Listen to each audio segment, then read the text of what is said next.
शीतुआ संध्यारे मुसमुसिया कुरकुड़िया बुट डालीर पकुड़ी चा सहित बा क्या खावा भल न लगे। जय जगन्नाथ सांग मैंने गीतांजलि रोषे को आपण मानक स्वागत।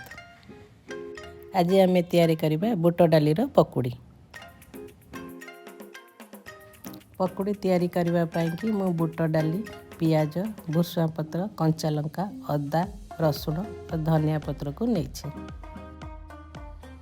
बुट डाली को मु 2-3 घंटा बतुरी रखी थी। एवं मुझे छाणिकी ग्राइंडर जार दे अदा रसुण कंचा लंका धनिया पत्र भुसुआ पत्र देकी अल्प टिके पानी देकी दरदरा खंडा करके ग्राइंडिंग करी।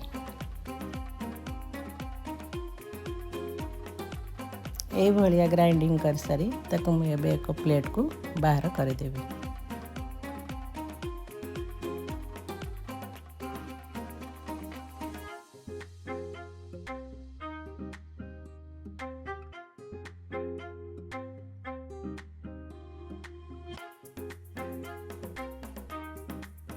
एबे मु गैस टी ऑन करके तेल गरम करने छाड़ी दूची। जेपर्यंत तेल गरम होची सेतेबेले मु पकुड़ी पाइंका बेसन पियाज धनिया पत्र कंचा लंका लूण देकी ताकू भल रूपे गोलई देवी।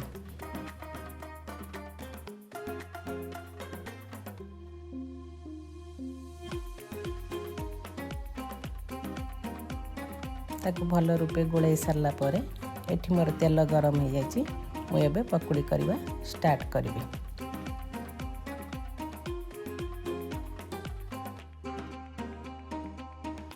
ये पकुड़ी गुड़ी को लो मीडियम फ्लेम रे छाणी में भल रूपे से कुक हो उलपाट करके ताकू ब्राउन है पर्यंत छाणी में तापर ताकू एक प्लेट रे मु टिश्यू पेपर देकी ताकू बाहर करची।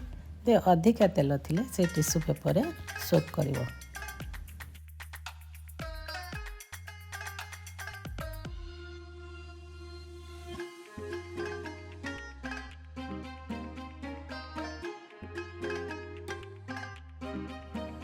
एबे मु सेम प्रोसेस रे जति कि अच्छी बैटर सब से भली की मु पकुड़ी ताको छाणी नेबी।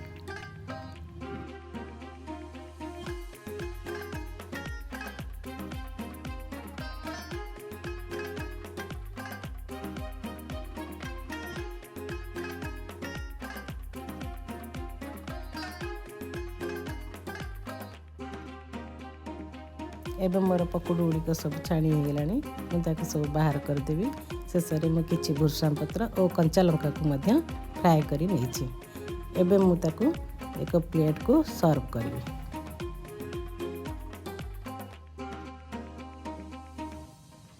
यही पकुड़ी साधारणतः वर्षा दिन हो कि शीत दिन हो संध्या बेले खाइबा को बहुत भल लगे।